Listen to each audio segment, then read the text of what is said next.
Assalamualaikum warahmatullahi wabarakatuh. Perkenalkan, nama saya Inor Jannah, NIM 19651012. Di sini saya akan mempresentasikan hasil kerja saya dengan topik alokasi biaya Departemen Pendukung. Gambaran umum alokasi biaya, di mana alokasi biaya merupakan biaya-biaya yang memberikan manfaat bersama yang terjadi ketika sumber daya yang sama digunakan dalam keluaran dua atau lebih jasa atau produk disebut sebagai biaya bersama. Selanjutnya yaitu tipe departemen. Tipe departemen ini dibagi menjadi dua, ada departemen produksi dan departemen pendukung. Departemen produk yaitu departemen yang mengajarkan produk yang diproduksi.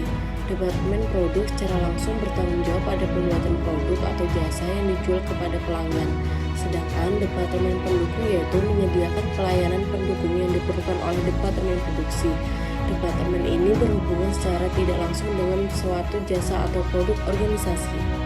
Selanjutnya yaitu ada pengalokasian biaya dari departemen ke produk, di mana dalam perusahaan terdapat berbagai departemen dan semua biaya overhead ditelusuri ke tiap-tiap departemen.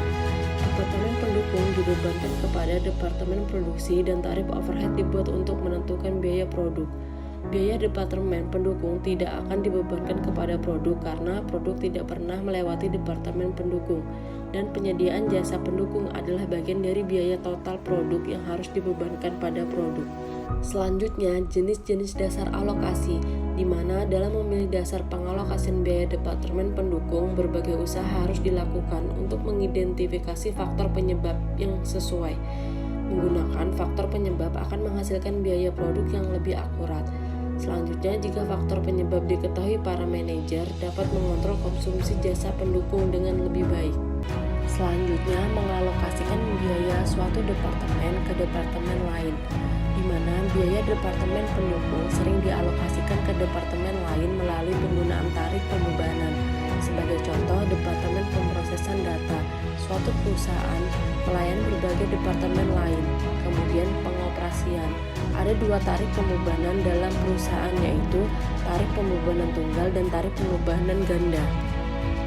Kemudian terdapat 6 langkah dalam pengalokasian biaya departemen pendukung ke departemen produksi, yaitu diantaranya ada mendepartementalisasi perusahaan, yang kedua mengkualifikasi masing-masing departemen sebagai departemen pendukung atau departemen produksi, kemudian menelusuri semua biaya overhead perusahaan untuk departemen pendukung atau produksi, kemudian mengalokasikan biaya departemen pendukung ke departemen produksi, kemudian menghitung tarif overhead yang ditentukan terlebih dahulu untuk departemen produksi, yang terakhir mengalokasikan biaya overhead pada unit produk individual dengan tarif overhead yang ditentukan terlebih dahulu.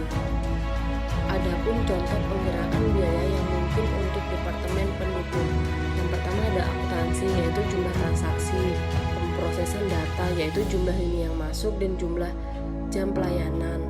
Kemudian ada kantin, yaitu jumlah karyawan, dan yang terakhir ada pemeliharaan, yaitu jam mesin atau jam pemeliharaan. Selanjutnya yaitu ada personalia, jumlah karyawan, jumlah PHK, jumlah karyawan baru, dan biaya tenaga kerja langsung.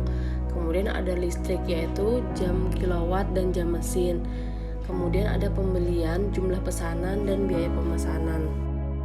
Mungkin itu saja yang saya dapat sampaikan, semoga bermanfaat. Kurang lebihnya saya mohon maaf. Wassalamualaikum warahmatullahi wabarakatuh.